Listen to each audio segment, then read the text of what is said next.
Our respectable elders, esteemed stakeholders and political leaders in northeast Nigeria, we Nigerian women and mothers appeal for all of us to stand up and take our destiny in our hands.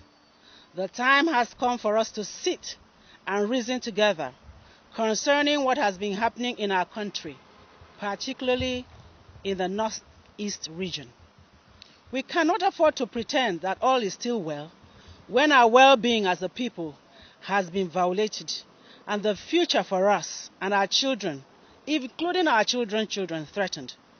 The overall essence of our humanity is being threatened by evil, wickedness, and foreign conspiracies against our country.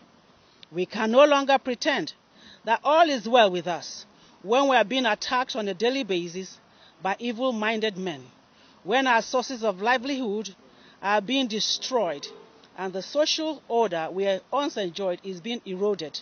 Our people are being killed and the very foundation of our existence shattered.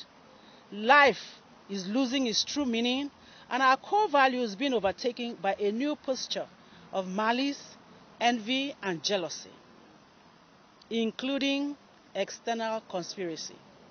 In the past 10 years and more, our situation has become one of the most pathetic and unfortunate conditions any group of humans have been subjected to live with on the globe. We have been through the worst forms of human experiences, forced on a daily basis to pass through the most devastating circumstances known to man. These include suffering by innocent children who have committed no crime against us, but simply being born Nigerians at this point in time. We have experienced and are experiencing bombs, landmines, and other forms of devices that do havoc to both our physical forms and psyche. Have the sound of any, these no longer mean anything to us. We have seen lives cut short in the most brutal manner, limbs chopped off, and other horrors that are better not mentioned.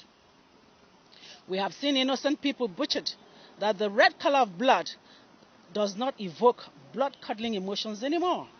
We have seen children orphaned in seconds and women widowed just like that in their thousands in the twinkle of an eye, that such size no longer evokes somberness as it used to in our land, Nigeria.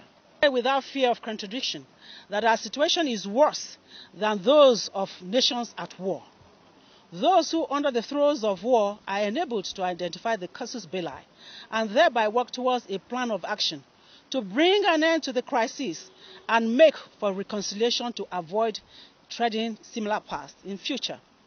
But in our case, we are daily confronted with despair and despondency owing to the fact that while war has been declared on us, we cannot say what the reasons are for the belligerence, neither can we decry its duration.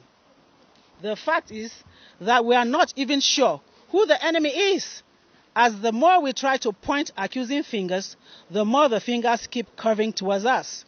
We are told that the terrorists want to conquer and bring the nation down. But who are the insurgents, if not our blood brothers, uncles, sons, husbands, and other relations? They are people known to us, as there is none of us who can claim not to know at least one or two of these persons causing the damages to us. We looked the other way because we thought they were aggrieved and that perhaps their anger would last only but for a little while. We were wrong, as there was no anger in the first place, and the evil that is driving them seems to have no end.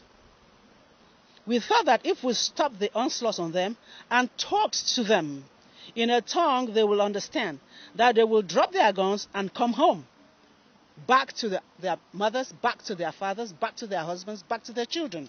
But our pleas on their behalf seems to further aggravate the situation.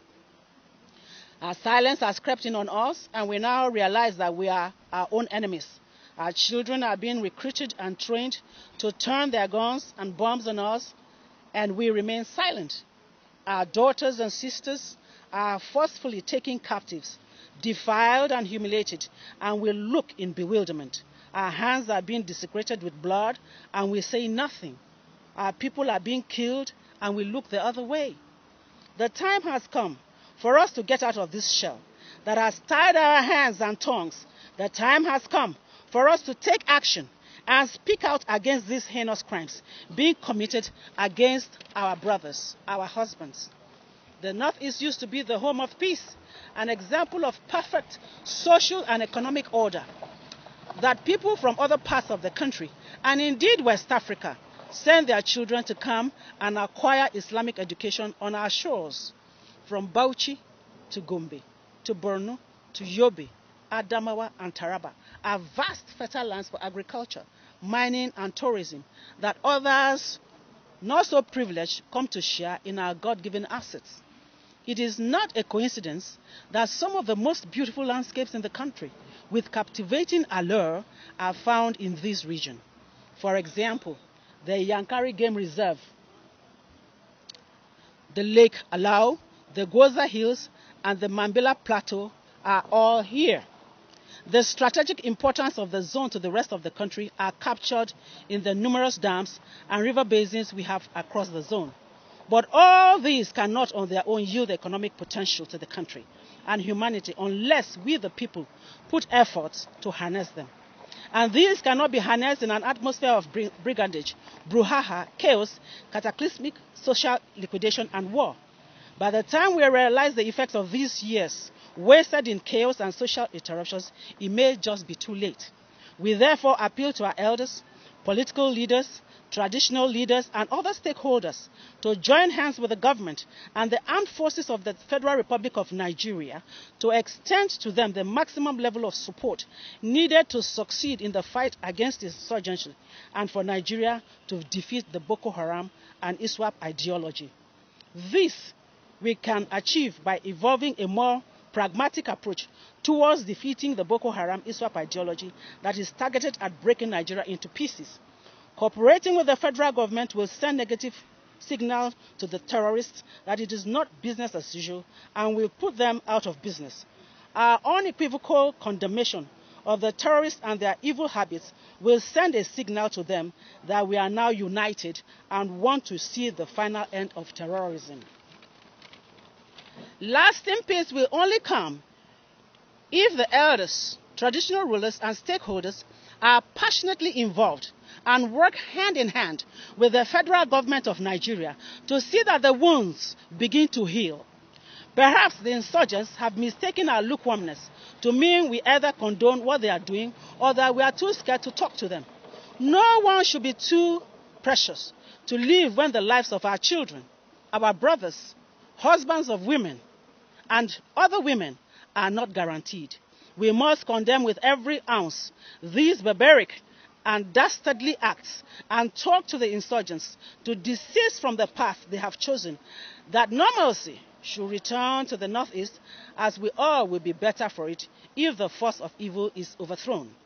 The time for us to speak against the evil is now, and not tomorrow, not next month, not next week, not next year. We must defeat the Boko Haram/ISWAP ideology before it breaks us as a people and as a nation into pieces. Thank you. God bless you all.